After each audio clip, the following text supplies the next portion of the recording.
These four kinds of path knowledge emerge from the sign because they have the signless as their object, and also from occurrence because they cut off origination. So they emerge from both. Hence it is said. 45. How is it that understanding of emergence and turning away from both is knowledge of the path? At the moment of the stream entry path, right view in the sense of seeing, a, emerges from wrong view, and it emerges from defilements and from the aggregates that occur consequent upon that wrong view. 13. And b, externally it emerges from all signs, hence it was said, understanding of emergence and turning away from both is knowledge of the path. Right thinking in the sense of directing emerges from wrong thinking. Right speech in the sense of embracing emerges from wrong speech. Right action in the sense of originating emerges from wrong action. Right livelihood in the sense of cleansing emerges from wrong livelihood. Right effort in the sense of exerting emerges from wrong effort. Right mindfulness in the sense of establishment emerges from wrong mindfulness. Right concentration in the sense of non-distraction emerges from wrong concentration, and it emerges from defilements and from the aggregates that occur consequent upon that wrong concentration, and externally it emerges from all signs, hence it was said, understanding of emergence and turning away from both is knowledge of the path. At the moment of the once return path, right view in the sense of seeing. Right concentration in the sense of non-distraction, a, emerges from the gross fetter of greed for sense desires, from the gross fetter of resentment, from the gross inherent tendency to greed for sense desires, and from the gross inherent tendency to resentment, and it emerges from defilements and from the aggregates consequent upon that, and b, externally it emerges from all signs, hence it was said, understanding of emergence and turning away from both is knowledge of the path. At the moment of the non-return path, right view in the sense of seeing. Right concentration in the sense of non-distraction, a, emerges 682 from the residual fetter of greed for sense desires, from the residual fetter of resentment, from the residual inherent tendency to greed for sense desires, from the residual inherent tendency to resentment, and it emerges from defilements and from the aggregates that occur consequent upon that, and b, externally it emerges from all signs, hence it was said, understanding of emergence and turning away from both is knowledge of the path. At the moment of the arahant path, right view in the sense of seeing. Right concentration in the sense of non-distraction, a, emerges from greed for the fine material existence, from greed for immaterial existence, from conceit, pride, from agitation, from ignorance, from the inherent tendency to conceit, pride, from the inherent tendency to greed for becoming, from the inherent tendency to ignorance, and it emerges from defilements and from the aggregates that occur consequent upon that, and b, externally it emerges from all signs, hence it was said, understanding of emergence and turning away from both is knowledge of the path. Pais I 69f. 46.3. Coupling of the powers. At the time of developing the 8 mundane attainments, the serenity power is in excess, while at the time of developing the contemplations of impermanence, etc., the insight power is in excess. But at the noble path moment they occur coupled together in the sense that neither one exceeds the other. So there is coupling of the powers in the case of each one of these four kinds of knowledge, according as it is said, when he emerges from the defilements associated with agitation, and from the aggregates, his mental unification, non-distraction, concentration, has cessation as its domain. When he emerges from the defilements associated with ignorance and from the aggregates, his insight in the sense of contemplation has cessation as its domain. So serenity and insight have a single nature in the sense of emergence, they are coupled together, and neither exceeds the other. Hence it was said, he develops serenity and insight coupled together in the sense of emergence, Pais 298. Emergence and coupling of the powers should be understood here in this way. 47.4. The kinds of states that ought to be abandoned, 5. Also the act of their abandoning, now which states are to be abandoned by which kind of knowledge among these four should be understood, and also the act of abandoning them. For they each and severally bring about the act of abandoning of the states called fetters, defilements, wrongnesses, worldly states, kinds of avarice, perversions, ties, bad ways, cankers, floods, bonds, hindrances, adherences, clingings, inherent tendencies, stains, unprofitable courses of action, and unprofitable thought arisings. 48 Herein, the fetters are the 10 states beginning with greed for the fine material, so called because they fetter aggregates in this life to aggregates of the next, or kama to its fruit, or beings to suffering. For as long as those exist there is no cessation of the others. And of these fetters, greed for the fine material, greed for the immaterial, conceit, pride, agitation, and ignorance are called the 5 higher fetters because they fetter beings to aggregates, etc., produced in higher forms of becoming. 683 While false view of individuality, uncertainty, adherence to rules and vows, greed for sense desires, and resentment are called the 5 lower fetters because they fetter beings to aggregates, etc., produced in the lower forms of becoming. 49 The defilements are the 10 states, namely, greed, hate, delusion, conceit, pride, false view, uncertainty, stiffness of mind, agitation, consciencelessness, shamelessness. They are so called because they are themselves defiled and because they defile their associated states. 50 The wrongnesses are the 8 states, namely, wrong view, wrong thinking, wrong speech, wrong action, wrong livelihood, wrong effort, wrong mindfulness, wrong concentration, which with wrong knowledge and wrong deliverance 14 come to 10. They are so called because they occur wrongly. 51 The worldly states are the 8, namely, gain, loss, fame, disgrace, pleasure, pain, blame, and praise. They are so called because they continually succeed each other as long as the world persists. But when the worldly states are included, then by the metaphorical use of the cause's name for its fruit, the approval that has the gain, etc., as its object and the resentment that has the loss, etc., as its object should also be understood as included. 52 The kinds of avarice are the 5, namely, avarice about dwellings, families, gain, dhamma, and praise, which occur as inability to bear sharing with others any of these things beginning with dwellings.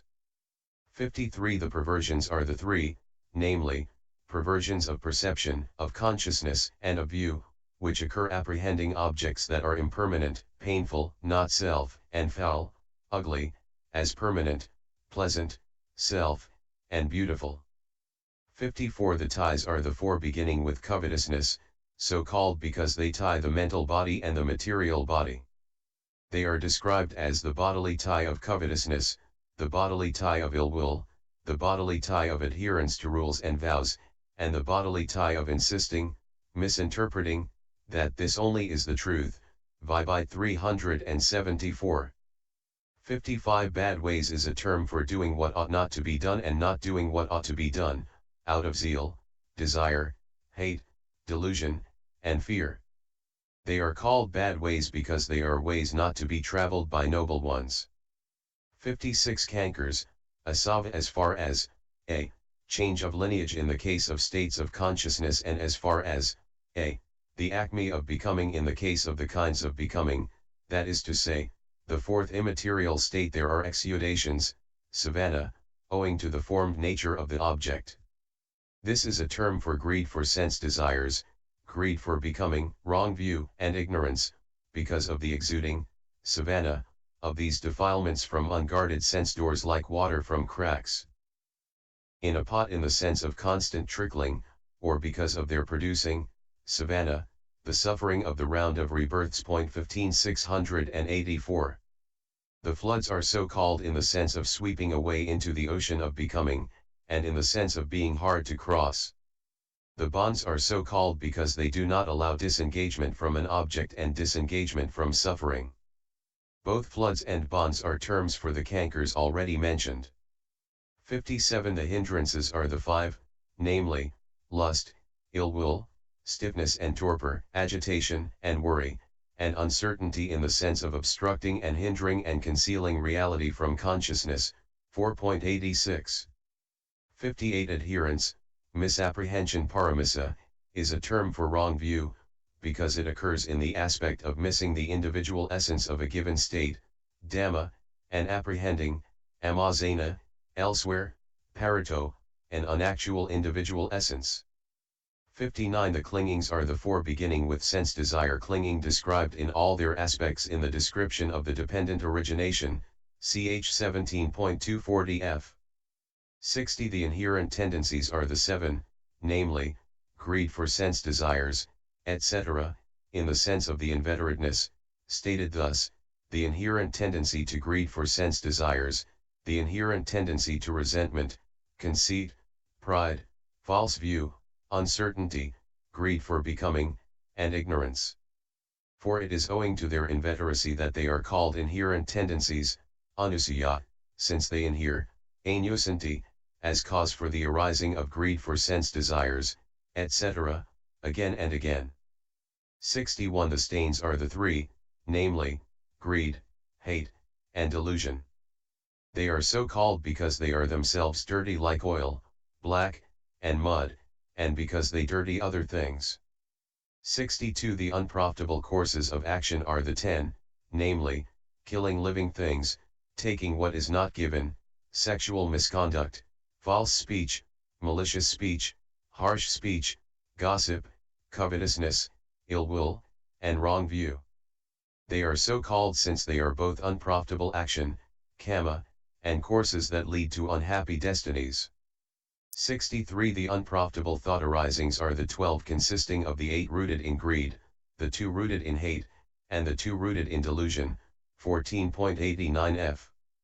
64 So these 4 kinds of knowledge each and severally abandon these states beginning with the fetters. How? The 5 states eliminated by the first knowledge in the case of the fetters, firstly, are, false view of personality, doubt, adherence to rules and vows, and then greed for sense desires and resentment that are strong enough to lead to states of loss. The remaining gross greed for sense desires and resentment are eliminated by the second knowledge. Subtle greed for sense desires and resentment are eliminated by the third knowledge. The 5 beginning with greed for the fine material are only actually eliminated by the fourth knowledge. In what follows, we shall not in every instance specify the fact with the expression only actually, nevertheless, whatever we shall say is eliminated by one of the 3 higher knowledges should be understood as only the residual state eliminated by the higher knowledge, for that state will have already been rendered not conducive to states of loss by the preceding knowledge. 65 In the case of the defilements, false view and uncertainty are eliminated by the first knowledge. Hate is eliminated by the third knowledge. Greed, delusion, conceit, pride, mental stiffness, agitation, consciencelessness, and shamelessness are eliminated by the fourth knowledge. 66 In the case of the wrongnesses, wrong view, false speech, wrong action, and wrong 685 livelihood are eliminated by the first knowledge. Wrong thinking, malicious speech, and harsh speech are eliminated by the third knowledge. And here only volition is to be understood as speech. Gossip, wrong effort, wrong mindfulness, wrong concentration, wrong deliverance, and wrong knowledge are eliminated by the fourth knowledge. 67 In the case of the worldly states, resentment is eliminated by the third knowledge, and approval is eliminated by the fourth knowledge. Some say that approval of fame and praise is eliminated by the fourth knowledge. The kinds of avarice are eliminated by the first knowledge only. 68 In the case of the perversions of perception, consciousness, and view, which find permanence in the impermanent and self in the not-self, and the perversion of view finding pleasure in pain and beauty in the foul, are eliminated by the first knowledge. The perversions of perception and consciousness finding beauty in the foul are eliminated by the third path. The perversions of perception and consciousness finding pleasure in the painful are eliminated by the fourth knowledge. 69 In the case of ties, the bodily ties of adherence to rules and vows and of the insistence, misinterpretation, that this is the truth are eliminated by the first knowledge. The bodily tie of ill will is eliminated by the third knowledge. The remaining one is eliminated by the fourth path. The bad ways are eliminated by the first knowledge only. 70 In the case of the cankers, the canker of view is eliminated by the first knowledge. The canker of sense desire is eliminated by the third knowledge. The other two are eliminated by the fourth knowledge. The same thing applies in the case of the floods and the bonds. 71 In the case of the hindrances, the hindrance of uncertainty is eliminated by the first knowledge. The three, namely, lust, ill will, and worry, are eliminated by the third knowledge. Stiffness and torpor and agitation are eliminated by the fourth knowledge. Adherence is eliminated by the first knowledge only. 72 In the case of the clingings, since according to what is given in the texts all worldly states are sense desires, that is, sense desires as object, Cnid I12, and so greed both for the fine material and the immaterial falls under sense desire clinging, consequently that sense desire clinging is eliminated by the fourth knowledge. The rest are eliminated by the first knowledge. 73 In the case of the inherent tendencies, the inherent tendencies to false view and to uncertainty are eliminated by the first knowledge. The inherent tendencies to greed for sense desires and to resentment are eliminated by the third knowledge. The inherent tendencies to conceit, pride, to greed for becoming, and to ignorance are eliminated by the fourth knowledge. 74 In the case of the stains, the stain of hate is eliminated by the third knowledge, the others are eliminated by the fourth knowledge. 75 In the case of the unprofitable courses of action, killing living things, taking what is not given, sexual misconduct, false speech, and wrong view are eliminated by the first knowledge. The three, namely, malicious speech, harsh speech, and ill will, are eliminated by the third knowledge. Gossip and covetousness are eliminated by the fourth knowledge. 76 In the case of the unprofitable thought arisings, the four associated with false view, and that associated with uncertainty, making five, are eliminated by the first knowledge. The two associated with resentment are eliminated by the third knowledge. The rest are eliminated by the fourth knowledge. 77 And what is eliminated by any one of them is abandoned by it. That is why it was said above, so these four kinds of knowledge each and severally abandon these states beginning with the fetters. 78.5 The act of the abandoning, but how then? Do these knowledges abandon these states when they are past, or when they are future, or when 686 they are present? What is the position here? For, firstly, if they are said to abandon them when past or future, it follows that the effort is fruitless. Why? Because what has to be abandoned is non-existent. Then if it is when they are present, it is likewise fruitless because the things to be abandoned exist simultaneously with the effort, and it follows that there is development of a path that has defilement, or it follows that defilements are dissociated from consciousness though there is no such thing as a present defilement dissociated from consciousness. 16. 79 That is not an original argument, for in the text first the question is put, when a man abandons defilements, does he abandon past defilements? Does he abandon future defilements? Does he abandon present defilements? Then the objection is put in this way, if he abandons past defilements, he destroys what has already been destroyed, causes to cease what has already ceased, causes to vanish what has already vanished, causes to subside what has already subsided. What is past, which is non-existent, that he abandons? But this is denied in this way, he does not abandon past defilements.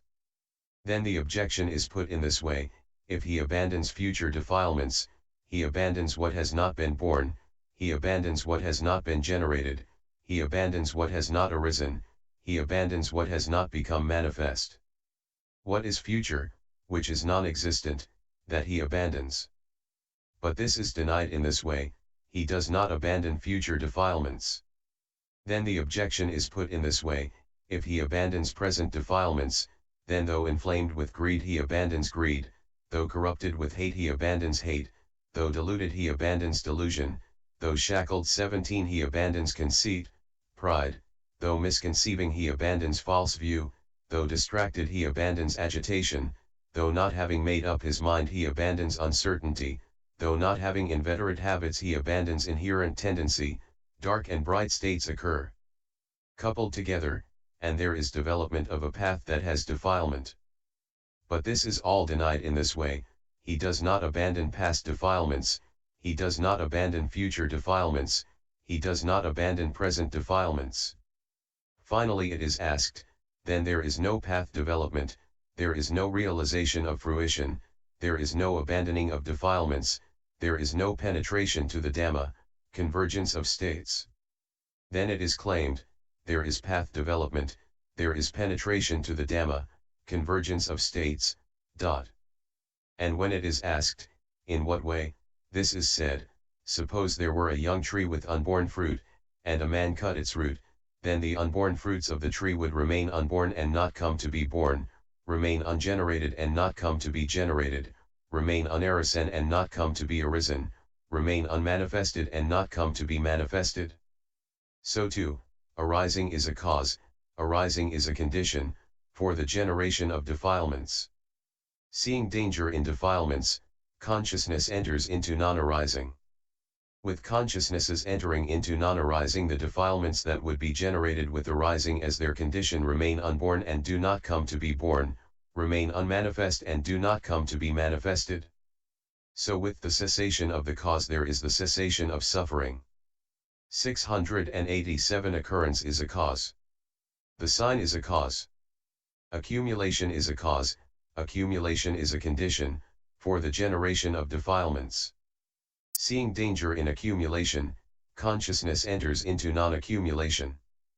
With consciousnesses entering into non-accumulation, the defilements that would be generated with accumulation as their condition remain unborn and do not come to be born, remain unmanifest and do not come to be manifested. So with the cessation of the cause there is cessation of suffering. So there is path development, there is realization of fruition, there is abandoning of defilements, and there is penetrating to the Dhamma. Payas 2:217-19. 80. What does that show? It shows abandoning of defilements that have soil to grow in. But are defilements that have soil to grow in past, future, or present? They are simply those described as arisen by having soil to grow in. 81. Now, there are various meanings of arisen, that is to say, I, arisen as actually occurring, 2, arisen as been and gone, 3, arisen by opportunity, and 4, arisen by having soil to grow in.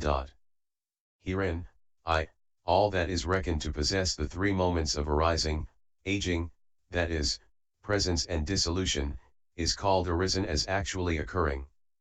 2.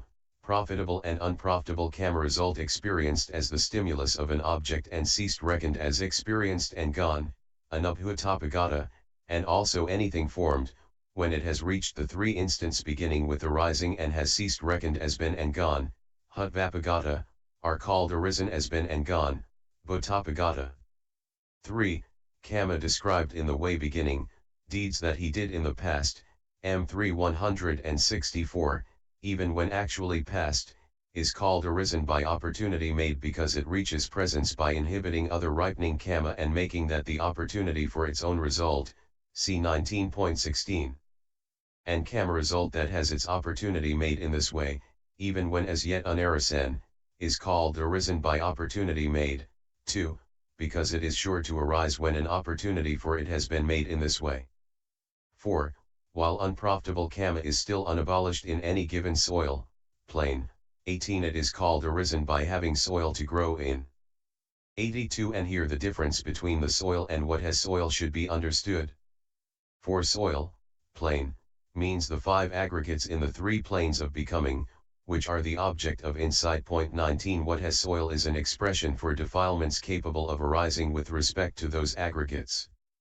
Those defilements have that soil, plane. That is why by having soil to grow in is said. 83 And that is not meant objectively. For defilements occupied with an object arise with respect to any aggregates including past or future ones as well as present, and also with respect to the subjectively fully understood aggregates in someone else whose cankers are destroyed, like those that arose in the rich man Sariya with respect to the aggregates in Mahakakana, Dhpai 325, and in the Brahman student Nanda with respect to Upalevayoa, Dhpa 249, and so on. And if that were what is called arisen by having soil to grow in, no one could abandon the root of becoming because it would be unabandonable. But arisen by having soil to grow in should be understood subjectively with respect to the basis for them in oneself. 20 For the defilements that are the root of the round are inherent in one's own aggregates, not fully understood by insight from the instant those aggregates arise. And that is what should be understood as arisen by having the soil to grow in the sense of its being unabandoned. 688. 84 Now, when defilements are inherent, in the sense of being unabandoned, in someone's aggregates, it is only those aggregates of his that are the basis for those defilements, not aggregates belonging to another. And only past aggregates, not others, are the basis for defilements that inhere unabandoned in past aggregates. Likewise in the case of future aggregates, and so on. Similarly to only sense sphere aggregates, not others, are the basis for defilements that inhere unabandoned in sense sphere aggregates. Likewise in the case of the fine material and immaterial. 85 But in the case of the stream enterer, etc., when a given defilement, which is a root of the round, has been abandoned by means of a given path in a given noble person's aggregates, then his aggregates are no longer called soil for such defilement, since they are no longer a basis for it. But in an ordinary man the defilements that are the root of the round are not abandoned at all, and so whatever kamma he performs is always either profitable or unprofitable. So for him the round goes on revolving with kamma and defilements as its condition. 86 But while it is thus the root of the round, it cannot be said that it is only in his materiality aggregate, and not in his other aggregates beginning with feeling, that it is only in his consciousness aggregate, and not in his other aggregates beginning with materiality. Why? Because it is inherent in all five aggregates indiscriminately. How? Like the juice of humus, etc., in a tree. 87 For when a great tree is growing on the earth's surface supported by the essences of humus and water and, with that as condition, increases its roots, trunks, branches, twigs, shoots, foliage, flowers, and fruit, till it fills the sky, and continues the tree's lineage through the succession of the seed up till the end of the eon, it cannot be said that the essence of humus, etc., are found only in its root and not in the trunk, etc., that they are only in the fruit and not in the root, etc. Why? Because they spread indiscriminately through the whole of it from the root onwards. 88 But some man who felt revulsion for that same tree's flowers, fruits, etc., might puncture it on four sides with the poison thorn called maca thorn, and then the tree, being poisoned, would be no more able to prolong its continuity, since it would have become barren with the contamination of the essences of humus and water. So too the clansman who feels revulsion, dispassion, for the occurrence of the aggregates, undertakes to develop the four paths in his own continuity, which is like the man's application of poison to the tree on all four sides. Then the continuity of his aggregates is rendered incapable of prolonging the continuity to a subsequent becoming. It is now unproductive of future becoming, since all kinds of kamma beginning with bodily kamma are now merely functional, for the effect of the four paths poison has entirely exterminated the defilements that are the root of the round. 689 Being without clinging, he inevitably attains with the cessation of the last consciousness the complete extinction of nibbana, like a fire with no more fuel. This is how the difference between the soil and what has soil should be understood. 89 Besides these there are four other ways of classing arisen, namely, v. Arisen as happening, 6. Arisen with apprehension of an object, 7. Arisen through non-suppression, 8. Arisen through non-abolition. Herein, v. Arisen as happening is the same as I. Arisen as actually occurring. 6. When an object has at some previous time come into focus in the eye, etc., and defilement did not arise then but arose in full force later on simply because the object had been apprehended, then that defilement is called arisen with apprehension of an object. Like the defilement that arose in the elder Mahatissa after seeing the form of a person of the opposite sex while wandering for alms in the village of Kalyana, CFMAI 66 and AA to AI 4. 7. As long as a defilement is not suppressed by either serenity or insight, though it may not have actually entered the conscious continuity, it is nevertheless called arisen through non-suppression because there is no cause to prevent its arising if suitable conditions combine. 8. But even when they are suppressed by serenity or insight, they are still called arisen through non-abolition because the necessity for their arising has not been transcended unless they have been cut off by the path. Like the elder who had obtained the 8 attainments, and the defilements that arose in him while he was going through the air on his hearing the sound of a woman singing with a sweet voice as she was gathering flowers in a grove of blossoming trees. 90. And the 3 kinds, namely, 6. Arisen with apprehension of an object. 7. Arisen through non-suppression, and 7. Arisen through non-abolition, should be understood as included by 4. Arisen by having soil to grow in. 91. So as regard the kinds of arisen stated, the 4 kinds, namely, I, as actually occurring, 2, as been and gone, 3, by opportunity made, and v, as happening, cannot be abandoned by any of these 4 kinds of knowledge because they cannot be eliminated by the paths. But the 4 kinds of arisen, namely, 4, by having soil to grow in, 6, with apprehension of an object, 7, through non-suppression, and 8, through non-abolition, can all be abandoned because a given mundane or supramundane knowledge, when it arises, nullifies a given one of these modes of being arisen. So here the kinds of states that ought to be abandoned, also the act of their abandoning, 32, should be known in this way. The 4 functions.